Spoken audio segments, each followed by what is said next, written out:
नमस्कार, मैं हूं अनिल रॉयल। रॉयल ब्रिटेन के यूट्यूब चैनल में आपका स्वागत है। 5 राज्यों के चुनाव की विधिवत घोषणा चुनाव आयोग ने कर दी है। 3 दिसंबर को पता चलेगा कि कौन जीतेगा, कौन हारेगा। 5 राज्यों का चुनाव 2024 में होने वाले लोकसभा चुनाव के लिए सेमीफाइनल माना जा रहा है। इसलिए एनडीए हो या इंडिया, दोनों ही घटक दल के लिए बहुत महत्वपूर्ण है। इस बीच में पहला बड़ा सर्वे आया है जो भाजपा के लिए चिंता का कारण बन सकता है। भारतीय जनता पार्टी को कई स्थानों पर संभावित जीत का माहौल नहीं दिख रहा है। चुनाव आयोग द्वारा घोषित कार्यक्रम के मुताबिक 7 नवंबर को मिजोरम में चुनाव होगा। छत्तीसगढ़ चूंकि नक्सल प्रभावित इलाका है, इसलिए छत्तीसगढ़ में 2 चरण में चुनाव होगा। वहां 7 और 17 नवंबर को मतदान होगा। मध्य प्रदेश में 17 नवंबर को मतदान होगा। राजस्थान में 23 नवंबर को मतदान होगा और तेलंगाना में 30 नवंबर को मतदान होगा। 3 दिसंबर को सभी 5 राज्यों की गणना एक साथ होगी। 3 दिसंबर को पता लगेगा कि आखिर सेमीफाइनल कौन जीतेगा। पर अब जो सर्वे निकल के आया है वो सर्वे राजनीतिक दलों की धड़कनें बढ़ाने वाला है।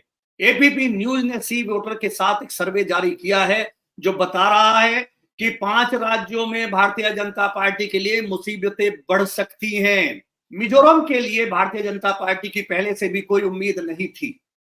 मिजोरम में भाजपा को कोई बहुत ज्यादा सफलता मिलने की न पहले थी, न मिजोरम को भारतीय जनता पार्टी अपने एजेंडे में मान रही है। जो सर्वे आया है उसमें एमएनएफ और कांग्रेस में सीधी टक्कर होगी। मिजोरम की 40 सीटों में सत्ताधारी पार्टी मिजो नेशनल फ्रंट को 13 से 17 सीटें मिलने के आसार हैं, जबकि कांग्रेस को 10 से 14 सीट मिलने की संभावना जताई गई है। राज्य की जोरम पीपुल्स मूवमेंट जेडपीएम को 9 से 13 सीट मिल सकती है। अन्य के खाते में 1 से 3 सीटें जा सकती है। इस राज्य में 20 से ज्यादा यानी कि 21 सीट सरकार बनाने के लिए चाहिए। सर्वे के मुताबिक वर्तमान में किसी को पूर्ण बहुमत मिलने के आसार नजर नहीं आ रहे हैं। कोई 2 दल मिलकर सरकार बनाएंगे। कौन बनाएंगे ये 3 दिसंबर को आप तय करेंगे, राज्य के मतदाता तय करेंगे। अगला राज्य है छत्तीसगढ़। छत्तीसगढ़ में भूपेश बघेल कांग्रेस के मुख्यमंत्री है और ऐसा राज्य है जिसमें भूपेश बघेल को कोई टक्कर नहीं मानी जा रही है। सर्वे के मुताबिक छत्तीसगढ़ की कुल 90 सीट में से कांग्रेस 45 से 51 सीटें जीतकर एक बार फिर सरकार बनाती नजर आ रही है। दूसरे नंबर पर भारतीय जनता पार्टी को बताया गया है वो 39 से 45 सीट तक पहुंच पाती है। 90 सीट वाली इस राज्य में 46 सीट कम से कम चाहिए बहुमत के लिए। भारतीय जनता पार्टी 45 से अधिक सीट पाती नजर नहीं आ रही है। वैसे भी सामान्य हवा के हिसाब से भी छत्तीसगढ़ में भूपेश बघेल का जादू बरकरार है और वहां भारतीय जनता पार्टी के लिए लौटने की चुनाव में संभावना फिलहाल नहीं दिख रही है। वहां पूर्व मुख्यमंत्री रमन सिंह कई योजना में रहे थे, लेकिन आज वो नेपथ्य में हैं। भारतीय जनता पार्टी के आला कमान ने उनको ठंडे बस्ते में लगा दिया है। इसलिए भूपेश बघेल के सामने कोई चेहरा छत्तीसगढ़ में भारतीय जनता पार्टी की तरफ से टक्कर लेता नजर नहीं आ रहा है और भूपेश बघेल एक बार फिर वहां कांग्रेस की सरकार बनाते नजर आ रहे हैं। अगला राज्य है तेलंगाना। तेलंगाना में वर्तमान में बीआरएस के चंद्रशेखर राव की सरकार है और अभी तक जो माहौल नजर आ रहा था, लग रहा था कि बीआरएस आसानी के साथ फिर अपनी सरकार बना लेगा। लेकिन जो इस सर्वे आया है इसने तेलंगाना की चंद्रशेखर सरकार की सिरदर्दी बढ़ा दी है। ये राज्य कांग्रेस के लिए अप्रत्याशित रूप से बहुत लाभ का नजर आ रहा है। राहुल गांधी वहां बार बार ये कह रहे हैं कि भारतीय जनता पार्टी और बीआरएस एक ही हैं। प्रधानमंत्री नरेंद्र मोदी ने अपनी पिछली रैली में कहा था कि चंद्रशेखर राव एनडीए में आना चाहते हैं, लेकिन हमने मना कर दिया।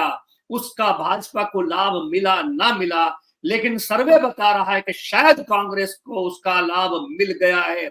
जो बीआरएस का एंटी इनकम्बेंसी का वोट भी था जो भाजपा को मिल सकता था वो भी अब कांग्रेस की तरफ जा रहा है। वहां बीजेपी, बीआरएस और असदुद्दीन ओवैसी की एआईएमआईएम तीनों पार्टियां मुख्य विपक्षी दल मानी जा रही हैं और इन तीनों के मुकाबले सर्वे में कांग्रेस को काफी आगे दिखाया जा रहा है। तेलंगाना में 119 सीट है, कम से कम 60 सीट वहां जीतने के लिए जरूरी है। सर्वे 48 से 60 सीट कांग्रेस को मिलती दिखा रहा है, जिससे कांग्रेस बहुमत तक आराम से पहुंच सकती है। वहीं बीआरएस 43 से 55 सीटों में सिमटती नजर आ रही है, वो बहुमत से, सामान्य बहुमत से दूर हो रही है। भारतीय जनता पार्टी वहां बहुत कोशिश कर रही है। गृह मंत्री अमित शाह के भी लगातार दौरे हो रहे हैं, प्रधानमंत्री के भी दौरे हो रहे हैं, उसके बावजूद भी भाजपा के लिए वहां से कोई बहुत अच्छी खबर नहीं आ रही है। भारतीय जनता पार्टी वहां 5 से 11 सीट जीतती नजर आ रही है और अन्य में भी 5 से 11 सीटों की संभावना है, जिनमें एआईएमआईएम की भी कई सीटें होंगी, क्योंकि एआईएमआईएम का हैदराबाद के आसपास के इलाकों में जबरदस्त प्रभाव है। इसलिए भारतीय जनता पार्टी और अन्य विपक्षी दल मिलकर कोई नई खिचड़ी पका सकते हैं तो सरकार बन सकती है। ऐसी स्थिति कांग्रेस के लिए भी सर्वे में आ रही है। यदि 60 की अधिकतम सीमा को कांग्रेस नहीं छू पाती है तो उसे भी किसी ना किसी सहयोगी दल की जरूरत होगी। उसका सहयोगी दल कौन होगा ये चुनाव बाद पता चलेगा। वैसे भी एनडीए और एनडीए के बीच चंद्रशेखर राव फिलहाल दोनों से दूरी बना के रखे हुए हैं। उस राज्य में बीआरएस और कांग्रेस में सीधा सीधा मुकाबला है। इस स्थिति में बीआरएस अभी इंडिया में शामिल नहीं हो रहे हैं। चुनाव बाद क्या होगा इस पर नजर बनी रहेगी। अगला राज्य है जो भारतीय जनता पार्टी के लिए बहुत महत्वपूर्ण है, वो है मध्य प्रदेश। मध्य प्रदेश में आपको याद होगा कि 2018 में भी मध्य प्रदेश के मतदाताओं ने भारतीय जनता पार्टी को झटका दिया था और कांग्रेस की सरकार बनवाई थी। 14-15 महीने वो सरकार चली थी, लेकिन भारतीय जनता पार्टी का ऑपरेशन लोटस चला था और शिवराज सिंह फिर मुख्यमंत्री बन गए थे।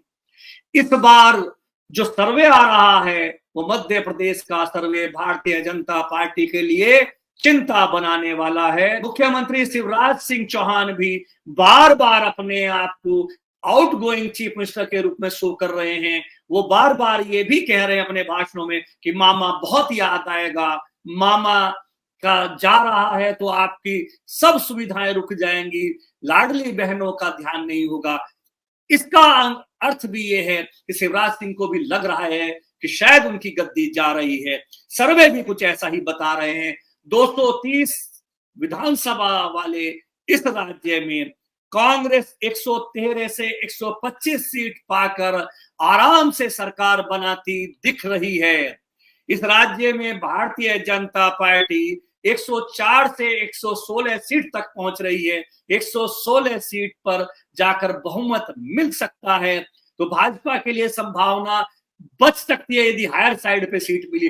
लेकिन जो माहौल अभी नजर आ रहा है वो भारतीय जनता पार्टी के लिए अनुकूल नहीं लग रहा है। बहुत से राजनीतिक पर्यवेक्षक तो अभी से मान रहे हैं कि जो कर्नाटक की स्थिति हुई थी वो मध्य प्रदेश में भी हो सकती है, क्योंकि कर्नाटक और मध्य प्रदेश में भारतीय जनता पार्टी कांग्रेस की निर्वाचित सरकारों को गिराकर सत्ता पर काबिज हुई थी। इसलिए पिछले कर्नाटक के चुनाव में कर्नाटक की जनता ने अंतर इतना बड़ा कर दिया कि यदि कर्नाटक में भारतीय जनता पार्टी जेडीएस के साथ भी मिल जाए तो सरकार नहीं बना सकती। राजनीतिक पर्यवेक्षक मानते हैं यही स्थिति मध्य प्रदेश में भी आ सकती है, जहां कांग्रेस को 160 से भी ज्यादा सीटें मिल सकती है और भारतीय जनता पार्टी 60-70 सीट तक सिमट सकती है। और यह सर्वे भारतीय जनता पार्टी को 104 से लेकर 116 सीट तक पहुंचा रहा है। 116 का मतलब एक सीट से सामान्य बहुमत भारतीय जनता पार्टी पा लेगी। 10-5 सीट का अंतर होगा तो भाजपा अन्य के माध्यम से भी जुगाड़ कर सकती है, ये भाजपाइयों को उम्मीद है। पर ये सर्वे बसपा के लिए 0 से 2 सीट और अन्य के लिए भी अधिकतम 3 सीट की संभावना जता रहा है, जो किसी भी दल के लिए उनका समीकरण बिगाड़ने के लिए यदि चुनाव परिणाम ऐसे ही रहे, इसी के आसपास रहे, तो बहुत महत्वपूर्ण हो सकती है।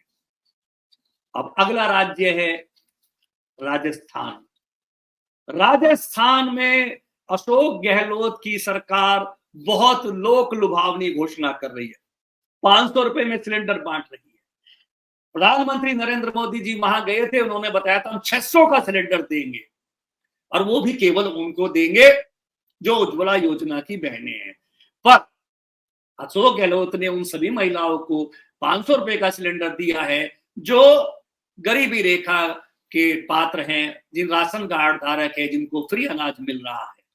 उनका 500 रुपए की योजना के अलावा कई अन्य योजनाएं हैं जो लोक लुभावनी है, जिसके चलते अशोक गहलोत चुनावी फाइट में आते तो हैं, लेकिन सर्वे बता रहा है कि राजस्थान कांग्रेस के लिए बहुत बड़ा झटका सिद्ध होने जा रहा है और कांग्रेस को जो उम्मीद थी कि सरकार बदलने की परंपरा बार बार की, इस बार तोड़ देगा और कांग्रेस को लगातार मौका देगा। पर सर्वे बता रहा है कि कांग्रेस की ये उम्मीदें पूरी नहीं हो रही हैं। सर्वे के मुताबिक राजस्थान की 200 में से 127 से 137 सीटें जीतकर भारतीय जनता पार्टी बहुत जबरदस्त सफलता हासिल कर सकती है। वहां कांग्रेस को 59 से लेकर 69 तक सीटें मिल सकती है, यानी कि 100 के आंकड़े से बहुत दूर फिलहाल इस सर्वे में कांग्रेस नजर आ रही है। अन्य के खाते में भी 2 से 6 सीटें जा रही है। इसलिए भारतीय जनता पार्टी के लिए इस राज्य में जबरदस्त कमबैक की उम्मीद जताई जा रही है। अभी तक की जो स्थिति है कि भारतीय जनता पार्टी का केंद्रीय नेतृत्व राजस्थान, मध्य प्रदेश और छत्तीसगढ़ में अपने स्थापित नेतृत्व को रिप्लेस कर रहा है। राजस्थान में वसुंधरा राजे सिंधिया भारतीय जनता पार्टी की सर्वव्यापी सर्व लोकप्रिय नेता हैं।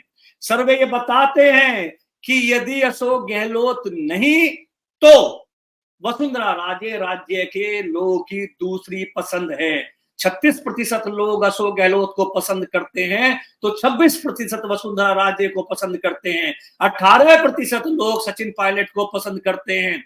लेकिन भारतीय जनता पार्टी राजस्थान में एक नया प्रयोग करने जा रही है, जिसे वसुंधरा युग को अंत माना जा रहा है, वसुंधरा युग की समाप्ति माना जा रहा है। और वसुंधरा युग की समाप्ति का अर्थ यह है कि वहां भारतीय जनता पार्टी केंद्रीय मंत्री शेखावत या अर्जुन मेघवाल जैसे किसी नए चेहरे पर दांव लगा सकती है। उस स्थिति में भारतीय जनता पार्टी को कुछ नुकसान हो सकता है। कांग्रेस की उम्मीदें इसी पर टिकी हुई हैं, पर सर्वे बता रहा है कि चेहरा वसुंधरा हो या न हो, राजस्थान की जनता नरेंद्र मोदी के चेहरे के नाम पर एक बार फिर भारतीय जनता पार्टी को मौका देने जा रही है और अशोक गहलोत का मोदी से सीधा सीधा मुकाबला होगा। उसमें मोदी राज्य में भी अपनी सरकार अच्छे बहुमत से 2/3 बहुमत के लगभग बनाते नजर आ रहे हैं, जो अशोक गहलोत के लिए तो करारा झटका है ही है, साथ ही साथ वसुंधरा राजे के लिए भी एक करारा झटका होगा, क्योंकि ये वसुंधरा युग की समाप्ति का चुनाव है। यदि वसुंधरा का जाना इस चुनाव में निर्धारित हो गया तो वसुंधरा की राजनीति के लिए अंतिम पड़ाव होगा। मध्य प्रदेश में भी शिवराज सिंह चौहान के मुकाबले केंद्र ने 7 सांसदों को भेजा है, जो जिसमें नरेंद्र सिंह तोमर जैसे, फग्गन कुलस्ते जैसे लोग भी शामिल हैं, कैलाश विजयवर्गीय जैसे राष्ट्रीय महामंत्री भी शामिल हैं। ये सभी लोग मध्य प्रदेश की मुख्यमंत्री बनने के प्रबल दावेदार हैं। भारतीय जनता पार्टी का केंद्रीय नेतृत्व वहां शिवराज चौहान को भी शायद स्वीकार नहीं कर पा रहा है, इसलिए आज तक वहां भी शिवराज चौहान का या किसी अन्य का चेहरा पार्टी ने घोषित नहीं किया है। वहां नरेंद्र मोदी का चेहरा और कमल का निशान ही पार्टी का सिंबल है, पार्टी का प्रतीक है। उस स्थिति में मध्य प्रदेश में जीते कोई हारे कोई, शिवराज सिंह चौहान की राजनीति के लिए भी ये अंतिम पड़ाव है। मध्य प्रदेश की राजनीति में शिवराज सिंह चौहान की अब कोई संभावनाएं फिलहाल नजर नहीं आती है। भारतीय जनता पार्टी वहां हारती है तो कमलनाथ कांग्रेस के चेहरे होंगे। लेकिन यदि भारतीय जनता पार्टी सर्वे के विपरीत जीत भी जाती है, चूंकि चुनाव नजदीक का भी है, तब भी शिवराज सिंह चौहान के स्थान पर किसी नए चेहरे के ही राज्य में मुख्यमंत्री बनने की संभावना है। इन सभी सर्वे का रिजल्ट जो निकलता है कि 5 विधानसभा में भारतीय जनता पार्टी के लिए केवल राजस्थान में ही एकमात्र उम्मीद शेष है। और भारतीय जनता पार्टी यदि सर्वे सत्य निकले तो 3 दिसंबर के चुनाव में इस चुनावी बाजी को, इस सेमीफाइनल को हारती नजर आएगी। इंडिया के लोग उसे 2024 के लिए शुभ संकेत मान रहे हैं, पर भारतीय जनता पार्टी का मानना है कि राज्य की स्थिति में राज्य की सरकारों के खिलाफ नाराजगी हो सकती है, भाजपा के खिलाफ नाराजगी हो सकती है, लेकिन जब केंद्र की बात आएगी, जब दिल्ली की बात आएगी और जब प्रधानमंत्री चुनने की बात आएगी, तो देश की जनता 2018 में भी इसी तरह कर चुकी थी कि राजस्थान, छत्तीसगढ़ और मध्य प्रदेश की जनता ने राज्य में तो कांग्रेस को बहुमत दिया था, कांग्रेस की सरकार बनाई थी। लेकिन 2019 में जब कुछ महीने बाद चुनाव आए तो पूरी हवा बदल गई थी। वहां एक तरफा मोदी की लहर चली थी, एब्सोल्यूट भाजपा को सीट मिली थी। इंडिया के लोग मानते हैं कि उस समय पुलवामा का अटैक ऐसा था जिसका भारतीय जनता पार्टी ने लाभ उठाया था। पर इस बार जनवरी में राम मंदिर जी का शिलान्यास है। भारतीय जनता पार्टी ने अभी से उसके लिए गांव-गांव में, क्षेत्र-क्षेत्र में माहौल बनाना शुरू कर दिया है। भाजपा और संघ के आनुवंशिक संगठन एक्टिव हो गए हैं। वो राम मंदिर के शिलान्यास को एक बड़े उत्सव के रूप में मनाने जा रहे हैं और उसको भुनाने की कोशिश होगी। साथ ही साथ इजराइल और हमास के युद्ध को भी भारतीय जनता पार्टी के समर्थक इस ढंग से प्रोजेक्ट कर रहे हैं कि जैसे इजराइल है तो वो भाजपा समर्थक है और हमास है उसको इंडिया का समर्थक बताया जा रहा है, उसको विपक्षी दलों का समर्थक बताया जा रहा है कि हमास को हिंदू मुस्लिम के हिसाब से प्रोजेक्ट किया जा रहा है सोशल मीडिया पर। हमास का युद्ध, इजराइल का युद्ध भारत के चुनाव को कितना प्रभावित करेगा, ये तो आने वाला वक्त बताएगा। राम मंदिर का शिलान्यास 2024 में क्या चमत्कार करेगा, ये आने वाला समय बताएगा। लेकिन 2023 में 3 दिसंबर को होने वाले सेमीफाइनल में अभी तक के जो सर्वे आ रहे हैं वो भाजपा के लिए हार बता रहे हैं। ये सर्वे एक्जेक्ट पोल में परिवर्तित होंगे या नहीं होंगे, ये तो 3 दिसंबर को आप तय करेंगे। क्योंकि सर्वे वालों का आकलन गलत होता है, सही होता है, पर आपका आकलन सही होता है। आप ही नीति निर्धारित करेंगे, आप ही बताएंगे कौन होगा आपके राज्य का अगला चेहरा, किसके हाथ में सौंपेंगे आप राज्य के विकास की बागडोर। इस वीडियो में इतना ही। ये वीडियो आपको कैसा लगा जरूर बताएं कमेंट्स में, शेयर करें, लाइक करें। यदि अभी तक सब्सक्राइब ना किया हो तो रॉयल बटन के चैनल को सब्सक्राइब करें। आने वाला समय आपके लिए शुभ हो, मंगलमय हो, इसी कामना के साथ नमस्कार।